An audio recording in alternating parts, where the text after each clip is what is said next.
നെന്മാറ ഇരട്ട കൊലപാതകം.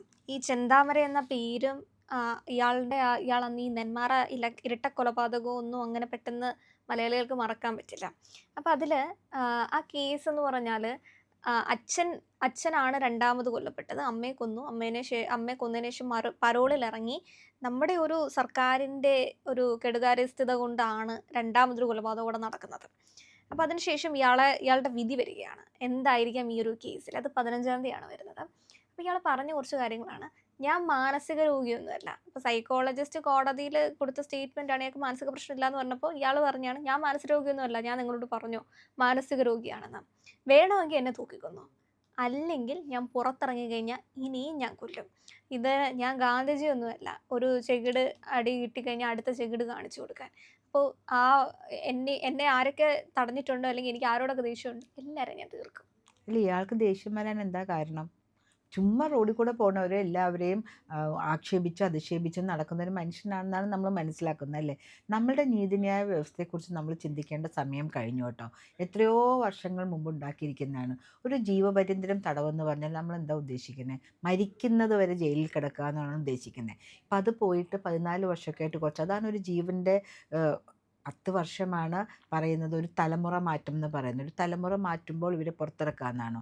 അതിനിടയിൽ എത്ര കൊല്ലം പരോൾ കൊടുക്കുന്നു? രണ്ടാമത്തെ കൊലപാതകം നടന്നത് എങ്ങനെയാതിരാ? പരോളിൽ ഇറങ്ങി വന്നിരിക്കുന്ന സമയത്താണ് കൊടുക്കുന്നത്.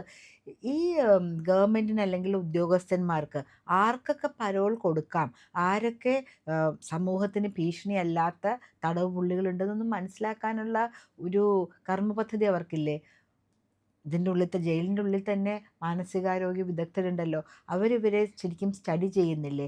പരോളിൽ പുറത്തു പോയാൽ മറ്റുള്ളവരുടെ ജീവൻ ഇവർ ഭീഷണിയാകുമോ എന്നുള്ള കാര്യം ഇവർ നോട്ട് ചെയ്ത് വെക്കണ്ടേ? അങ്ങനെ പുറത്തിറങ്ങിയ ഒരു വ്യക്തി കൊലപാതകം നടത്തിയിട്ടുണ്ടെങ്കിൽ പരോൾ പേപ്പറിൽ ഒപ്പിട്ട ഉദ്യോഗസ്ഥനും അതിന് ഉത്തരവാദിയാകണ്ടേ? I am just thinking aloud. നമ്മൾ എന്താണ് ഈ സമൂഹത്തിലേക്ക് പോകുന്നത്? പറയുകയാണെങ്കിൽ ഇപ്പോൾ വളരെ മീഡിയയിൽ വരുന്നൊരു ന്യൂസ്, ഒരു വയസ്സായ സ്ത്രീ കേട്ടോ, അവർ 2 മൂക്കുത്തിക്ക് വേണ്ടി 19 വയസ്സും 17 വയസ്സുമായ 2 യുവാക്കൾ ചേർന്ന് അവരെ കൊലപ്പെടുത്തി. 2 മൂക്കുത്തുന്നതിന് 2 ഗ്രാം, ഇപ്പോൾ 13,000 രൂപയൊക്കെ ഉണ്ടാവും, കൂടിപ്പോയ 3 ഗ്രാം രണ്ടും കൂടെ ചേർന്ന്. അതിൽ കല്ലൊക്കെ ഉണ്ടാവുമല്ലോ, ഒക്കെ കഴിഞ്ഞൊരു 10,000 രൂപയോ 15,000 രൂപയോ പഴയ സ്വർണത്തിൻ്റെ വില വെച്ച് നോക്കുമ്പോൾ കിട്ടുന്ന ഒരു മനുഷ്യൻ്റെ ജീവന് അത്രേ വിലയുള്ളൂ. ആ ശരീരം ഡിസ്പോസ് ചെയ്യാൻ ഇവർ കാണിച്ചൊരു ബുദ്ധിയുണ്ടല്ലോ. ചാണകമിട്ട് ശരീരത്തിൽ പൊതിയുന്നു, പുറത്ത് കൊണ്ടുപോയിട്ട് പകുതി ദഹിപ്പിക്കുന്നു, പിന്നെ പുറത്ത് കൊണ്ടുപോയിട്ട് കുഴിച്ചിടുന്നു എന്നൊക്കെ പറയുമ്പോൾ നമ്മുടെ തലമുറ എങ്ങോട്ടേക്കാണ് പോണേ?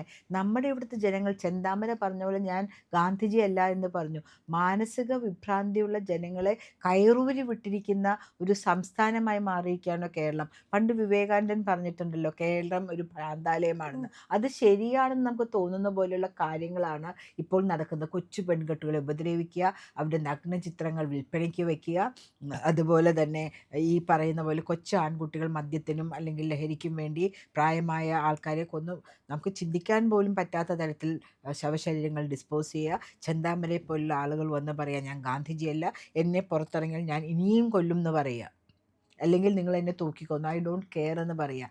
ശരിക്കും പറയുകയാണെങ്കിൽ വിധിന്യായം വായിക്കുന്നതിന് മുമ്പ് ജഡ്ജി സാധാരണഗതിയിൽ ചോദിക്കും, നിങ്ങൾക്ക് എന്തെങ്കിലും പറയാനുണ്ടോ? പലരും പറയും, എനിക്ക് വയസ്സായ അമ്മയും അച്ഛനെ നോക്കാണ്ട്, എൻ്റെ കുട്ടികൾ കൊച്ചാണ്, എനിക്കൊരു ഇതുണ്ട്, ഞാനാണ് ഓൺലി ഏർണിംഗ് മെമ്പർ എന്നൊക്കെ പറഞ്ഞ് പ്ലീഡ് ചെയ്യും. അതുകൊണ്ട് ശിക്ഷ ഒഴിവാക്കി തരണം അല്ലെങ്കിൽ ശിക്ഷ കുറയ്ക്കണം എന്നൊക്കെ പറയും, അല്ലേ? ഇതൊക്കെ കുറ്റം ചെയ്യുന്നതിന് മുമ്പ് ആലോചിക്കണ്ടേ? ഈ കോടതിയിൽ നിന്ന് പറയുന്ന ഓരോ പ്രതികളും പറയുന്നതാണ്, എനിക്കൊരു കുടുംബമുണ്ട്. ഒരു കുടുംബത്തിനെ നശിപ്പിച്ചിട്ട് അല്ലെങ്കിൽ ആ കുടുംബത്തിൻ്റെ ബ്രെഡ് വിന്നറെ ഇല്ലാതാക്കിയിട്ടല്ലേ ഇവരിവിടെ വന്ന് പ്രതിക്കൂട്ടിൽ കയറി നിൽക്കുന്നത്? തീർച്ചയായും. പക്ഷെ ഈ ആ. ഒരു കേസില് ഇയാള് പറയുന്ന ചെന്താമര പറയുന്ന കേട്ടിട്ട് കോടതി വരെ ഞെട്ടിപ്പോയി. ഉം.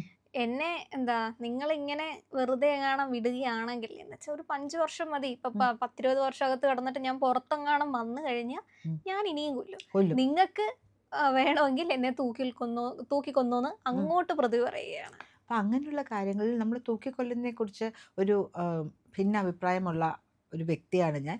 അദ്ദേഹം കിടക്കട്ടെ, ജീവിതാവസാനം വരെ ജയിലിൽ കിടക്കട്ടെ. പിണറായി സഖാവ് പോകുന്നതിന് മുമ്പ് ഈ തടവ് കുറ്റവാളികളുടെ വേതനം 700 രൂപയുടെ അടുത്താക്കിയിട്ടുണ്ട്.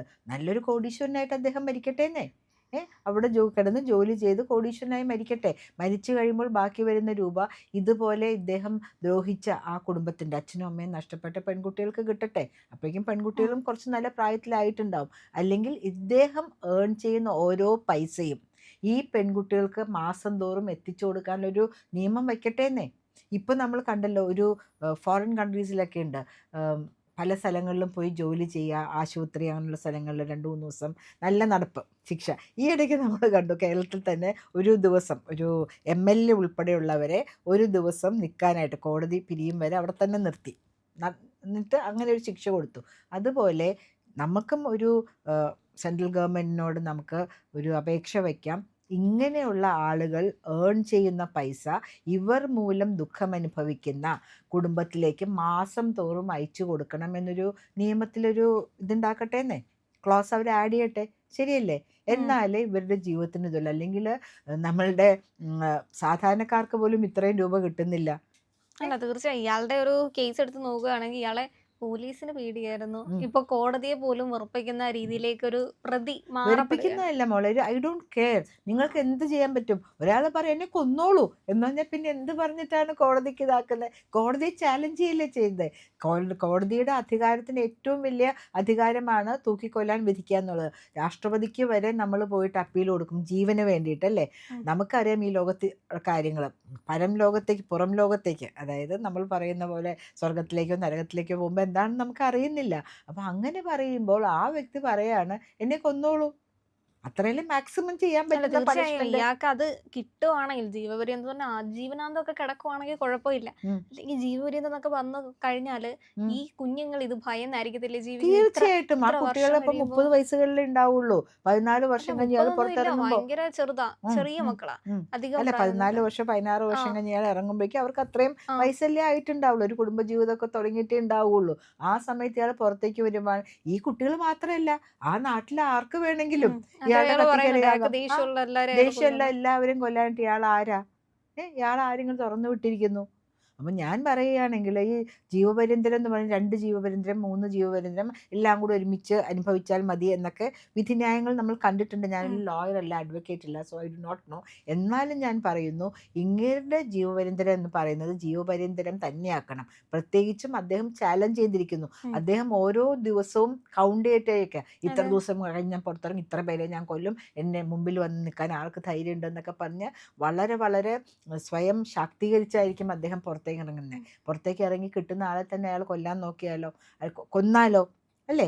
അപ്പോൾ അതുകൊണ്ട് ചെന്താമരയെ പോലുള്ള ആൾക്കാരെ മുന്നിൽ കണ്ട് നമ്മളുടെ നീതിന്യായ വ്യവസ്ഥയിലും കുറച്ച് മാറ്റങ്ങൾ വരുത്തണമെന്ന് അഭ്യർത്ഥിക്കുന്നത് നമുക്ക് എല്ലാവർക്കും തന്നെ സന്തോഷത്തോടും സമാധാനത്തോടും ഇതുപോലെ ആൻറ്റി സോഷ്യൽ എലമെൻസിൻ്റെ കയ്യിലുള്ള ത്രെട്ടുകളിൽ നിന്നും അത് പേടിച്ച് നമുക്ക് ജീവിക്കാൻ പറ്റുമോ? അല്ലെ, ഉറങ്ങാൻ പറ്റുമോ കുട്ടികൾക്ക്? ഇയാളെ ഞാൻ ജയിൽ ചാടി അല്ല, ഇനി വരുമോ? ചിലപ്പോ മാറ്റം നമുക്ക് പ്രതീക്ഷിക്കാം. കാരണം ഇയാൾക്ക് ഈ ബിരിയാണി വാങ്ങിച്ചു കൊടുത്തതും പോലീസ് ഭയങ്കര സൗഹൃദത്തോടൊക്കെ നിന്നിട്ടുണ്ടായിരുന്നതും പിണറായി വിജയൻ സർക്കാരിന്റെ കാലത്തായിരുന്നു. ഇപ്പോ നമ്മൾ കണ്ടതാണല്ലോ ഇപ്പൊ എങ്ങനെയാണ് പോലീസ് പ്രതികളെയൊക്കെ പിടിക്കുന്നതെന്ന്. നമ്മൾ തിരുവനന്തപുരത്ത് അതെ. സുഗതന്റെ കേസിൽ തന്നെ നമ്മൾ കണ്ടതാണ്. അപ്പൊ അത്രത്തോളം പോലീസ് ചേഞ്ച് ആയിട്ടുണ്ടെങ്കിൽ ഇനിയിപ്പോ മാറ്റം വരാൻ സാധ്യതയുണ്ട്. I beg to differ. എന്ത് ധൈര്യത്തിലാണ് സുഗതനെയും ചെന്താമരയും ഒരുമിച്ച് പറഞ്ഞത്?